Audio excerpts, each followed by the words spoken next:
কিল, চড়, লাথি, গুতা, থাপ্পড়, তারপরে পচা ডিম, এসবের মধ্য দিয়ে বিচারপতি মানিক আদালত হয়ে কারাগারে ঢুকেছেন।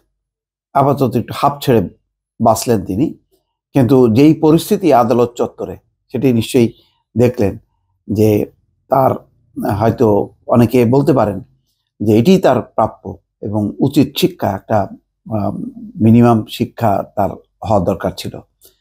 আমি এটার পক্ষে বিপক্ষে কিছু বলবো না, কিন্তু একবার ভাবেন যে একজন সর্বোচ্চ আদালতের বিচারপতি, হাইকোর্টে না, তিনি আপিল বিভাগের সিনিয়র বিচারপতি ছিলেন, তার আজকে পরিণতি দেখেন। কি অসহায়ভাবে সেই তার ওই গলায় গামছা, সেই গামছা ধরে আছে এক বিজিবি, বলছে যে আপনি তো মানে বড় বড় কথা বলতেন টিভিতে, হ্যাঁ, অনেক জুলুম নির্যাতন করছেন। বলছে যে না, আমি জুলুম নির্যাতন করি নাই। দীপ্তি চৌধুরীর সঙ্গে কয় আমি ক্ষমা চেয়েছি। মানে আপনার মানে কি বলবো, মানে এই ধরনের ঘটনা আপনি শুধু চিন্তা করেন যে উনি যদি বিচারপতি মানিক না হতো, তাহলে আপনার মনে হতো যে সাধারণ ছেঁচড়া চোর ডাকাতদের মতন। ওইরকমই তার অবস্থানটা ছিল এবং পজিশনটাও ছিল।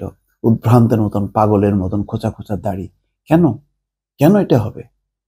এটা কি বিচারপতি মানিক ক্ষতিগ্রস্ত হলো? এটা পুরো বাংলাদেশের বিচারপতিদের সম্পর্কে ধারণা কি হইল?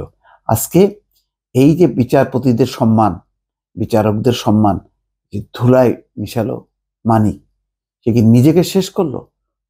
উচ্চ আদালত, বিচারপতি, বিচারক, তাদের সম্পর্কে যে ভাবমূর্তি সব শেষ করলো।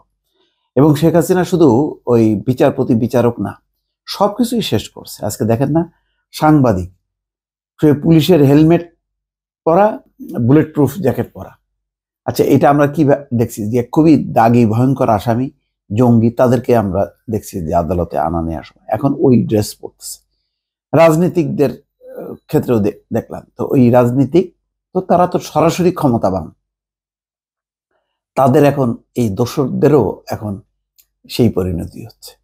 কত বড় দুর্ভাগ্য! আমি বারবার বলি যে এগুলি নিঃসন্দেহে এদের একটা প্রাথমিক যে একটু শিক্ষা, এটা হওয়ার দরকার ছিল, সেটা হয়তো হয়েছে, কিন্তু সুদূর প্রসারী প্রভাবটা দেখেন যে যেই জিনিসটা ভেঙে চুরে পড়লো, মানে কিভাবে ঠাস করে একদম সবার বাণিজ্য, না সাংবাদিকের এখন কোনো মান সম্মান আছে, না বিচারকের আছে, না বুদ্ধিজীবী আছে। মনে করেন জাফর ইকবাল, এই লোক কি বাইরে বের হয় বলেন?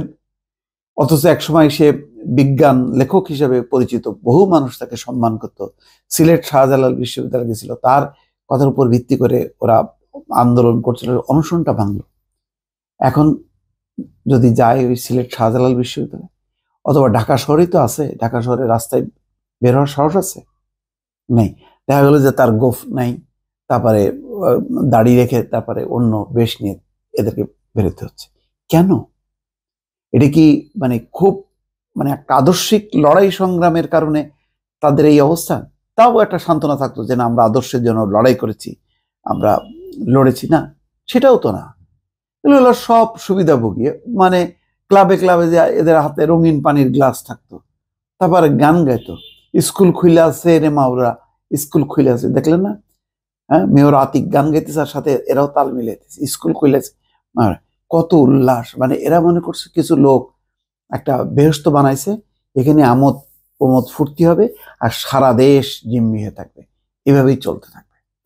তো আজকে এগুলি মানে খুবই দুঃখজনক ঘটনা।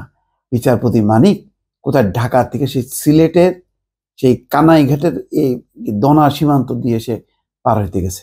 বলে যে আমি কি এখানে আসছি বাংলাদেশে ফেরত যাওয়ার জন্য এত কষ্ট করে?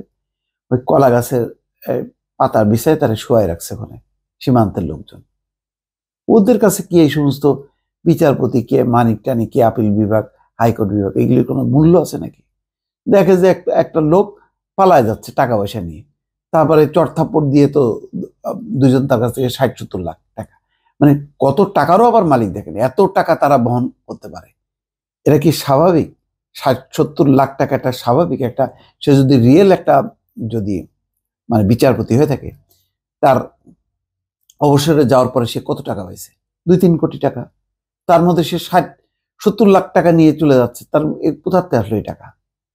এদের কাছে আসলে এগুলি ময়লা, এগুলি কিছুই না। হ্যাঁ, এগুলি কারণ এরা যে পরিমাণ কোটি কোটি টাকা লোপাট করছে, দুর্নীতি করছে, দুর্নীতি করে আবার পলিটিক্যাল শেল্টারে ছিল।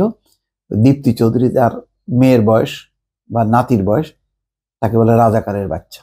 আজকে কোন বাচ্চা হিসাবে তিনি কারাগারে ঢুকলো চিন্তা করেন একবার। তা শনিবার দুপুরে তাকে 54 ধারায় গ্রেপ্তার দেখিয়ে সিলেটের চিফ জুডিশিয়াল ম্যাজিস্ট্রেট 10-এর আদালতে হাজির করা হয়। শুনানি শেষে আদালতের বিচারক তাকে কারাগারে প্রেরণের আদেশ দেয়।